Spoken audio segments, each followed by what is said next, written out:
Good morning everyone. Today I am here to present you with the topic solar system. Solar system एक बहुत ही common topic है जो आपको school के classes में भी सिखाया जाता है। अगर आप फर्स्ट सेकंड स्टैंडर्ड में हो तो तब से आपको सिखाया जाता है। लेकिन आज जो मैं आपको एक मॉडल बताने वाली हूँ वो मॉडल स्कूल्स में नहीं सिखाया जाता है। ये थोड़ा डिटेल में है।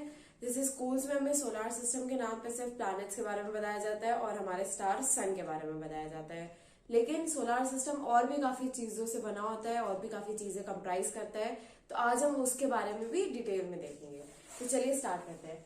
सोलार सिस्टम की हम लोग जब भी बात करेंगे तो जो सबसे पहली चीज की बात करते हैं वो हमारे अल्टीमेट सोर्स ऑफ एनर्जी की बात करते हैं, जो हमारे पूरे पूरे सोलार सिस्टम को साथ में रखता है, जो कि अल्टीमेट सोर्स है एनर्जी का। हीट हो, लाइट हो, किसी भी चीज का, हमारे अर्थ के लिए भी और बाकी सारे प्लैनेट्स के लिए भी, जो कि है हमारा स्टार सन। सन जो है वो एक स्टार है, एक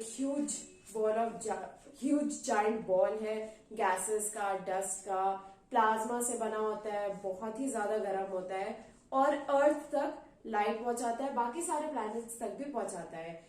ये अपनी ग्रेविटी से बाकी सारे प्लैनेट्स को होल्ड करके रखता है, जिससे कि हमारा पूरा सोलर सिस्टम आज जो है, जैसा भी है, आज जिस शेप में है वो इसी की वजह से, इसी की ग्रेविटी की वजह से है। ठीक है, अब जो हमारे स्टार की बात होती है उसके बाद हम प्लैनेट्स की बात करते हैं। तो जो हमारा सबसे पहला प्लैनेट है मरकरी जो प्लैनेट है वो पूरे सोलर सिस्टम में सबसे छोटा प्लैनेट है साइज में और सबसे नजदीक है हमारे सन के। स्टिल ये सेकंड हॉटेस्ट प्लैनेट है पूरे सोलर सिस्टम का। इसका रीजन क्या है अभी आगे मैं वीडियो में बताऊंगी। जो हमारा सेकंड प्लैनेट है वीनस, ये हमारे सोलर सिस्टम का सबसे हॉटेस्ट प्लैनेट है। वीनस को हम लोग बहुत ही कॉमन नेम से जाते हैं, मॉर्निंग या इवनिंग स्टार। अगर आप देखो डॉन और डस्क के टाइम पे आपको वीनस एक स्टार की तरह चमकता हुआ वहां पे दिखता है। वीनस जो है हमारा सबसे हॉटेस्ट प्लैनेट इसीलिए है क्योंकि वीनस का जो एटमॉस्फेयर है वो इतना ज्यादा थिक है कि वो दिन के टाइम में जब वो सन के पास रिवॉल्व करता है तो दिन के टाइम में वहां पे इतना ज्यादा वो हीट को ट्रैप कर लेता है कि उसका टेम्परेचर 400 सेल्सियस में जाता है। इतना ज्यादा वो गर्म है। तीसरा जो जिसपे हम रहते हैं, हमारा जो मदर अर्थ है, अर्थ, ये एक इकलौता प्लैनेट है अभी तक का खोजा गया जो हमारा पूरे सोलर सिस्टम का हैबिटेबल प्लैनेट है। आप अर्थ से तो पूरी तरह से वाकिफ है। हम लोग अर्थ पे रहते हैं, यहाँ पे पानी है, लैंड है, यहाँ पे एवोल्यूशन हुआ है, लाइफ आई है। किस तरह आई है वो हम लोग किसी और वीडियो में डिस्कस करेंगे। अब हम लोग आते हैं हमारे सबसे करीबी और सबसे अच्छे प्लैनेट पे, जिसपे हम लोग बातें करते हैं कि अगर अर्थ पे कभी कुछ हो गया तो कहाँ पे जाके रहेंगे। तो सबसे पहला दिमाग जो हमारे नाम में आता है वो आता है मार्स का। आपने एलॉन मस्क को बहुत बार कहते हुए सुना होगा कि मार्स को हमें हैबिटेबल बनाना है, वहां पे जाके बम्बार्डिंग करनी है ताकि उसका एटमॉस्फेयर जो है वो फ्रेंडली हो सके अर्थ के जितना। ग्लोबल वार्मिंग जो चीज करने में ह्यूमन सबसे ज्यादा माहिर है, जो कि ग्लोबल वार्मिंग, वही हमें जाके वहां पे करनी है ताकि यहाँ पे जो इसके पोलर आइस कैप्स है वो मेल्ट हो सके और वहां पे वाटर आ सके। तो मार्स का जो कलर होता है वो रेड होता है क्योंकि उसके जो सॉइल होती है, वहां की जो सॉइल है उसमें आयरन बहुत ज्यादा प्रेजेंट होता है, इसीलिए हम लोग उसको रेड प्लैनेट भी कहते हैं। इसके बाद जो हमारी एक बेल्ट आती है सोलर सिस्टम में जिसका नाम है asteroid belt. Asteroid belt basically जब जुपिटर हमारा सोलर सिस्टम में बन रहा था तो जुपिटर के बनने के टाइम पे जो भी पार्टिकल्स, रॉक्स और जो भी चीजें हैं जो बच गई उसके बनते समय और बनने के बाद जो भी चीजें बच गई वो उसके अराउंड घूमती हैं। बिकॉज जुपिटर आप जानते हो सबसे लार्जेस्ट प्लैनेट है हमारे सोलर सिस्टम का। एक जुपिटर के अंदर 1300 अर्थ्स आ सकते हैं। अब आप सोच सकते हो कि कितना बड़ा है जुपिटर।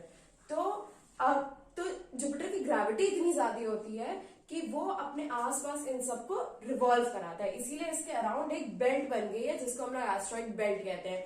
और आपने कई बार सुना होगा कि अर्थ के पास से एस्ट्रॉइड गुजरा या कभी कभी अर्थ पे गिरा भी है, अगर आपको पता हो। तो वो भी ज्यादातर 99% इसी बेल्ट से आता है। अब हम लोग आते हैं नेक्स्ट जो ये प्लैनेट सैटर्न। बेसिकली हम लोग सोलर सिस्टम का सबसे खूबसूरत प्लैनेट मानते हैं क्योंकि इसकी रिंग्स हैं। रिंग्स एक्चुअली अगर आप देखो, मैं आपको एक फन फैक्ट बताती हूँ, रिंग्स सारे गैशियस प्लैनेट्स की हैं। गैशियस प्लैनेट्स यानी जुपिटर, सैटर्न, यूरेनस, नेपच्यून, और रॉकी प्लैनेट्स यानी मर्करी, वीनस, अर्थ, मार्स। रॉकी और गैसेस क्यों बोलते हैं? क्योंकि ये चारों प्लैनेट रॉक से बने हैं, सॉलिड रॉक से, और ये चारों प्लैनेट्स गैस के बने हैं, गैस, क्लाउड्स, आइस, डस्ट, इन सब के बने होते हैं। तो सैटर्न जो है उसका रिंग्स हमें क्लियरली, अगर आप यहां से भी टेलीस्कोप से देखोगे तो दिखेगा, लेकिन इन सब के भी रिंग्स होते हैं। जुपिटर, सैटर्न, यूरेनस, नेपच्यून चारों के रिंग्स होते हैं, लेकिन सैटर्न के सबसे अच्छे विजिबल होते हैं, इसीलिए हम उसको सबसे ज्यादा खूबसूरत प्लैनेट भी मानते हैं। अब मैं एक और चीज बता दूं, सैटर्न इतना हल्का है कि अगर इतना बड़ा कोई पूल हो पानी से भरा हुआ कि सैटर्न को उसके अंदर फिट कर ले, आप एक इमेजिन कर सकते हो ना हाइपोथेटिकल सिचुएशन, तो सैटर्न उसमें फ्लोट कर सकता है, उसकी डेंसिटी इतनी कम है पानी से।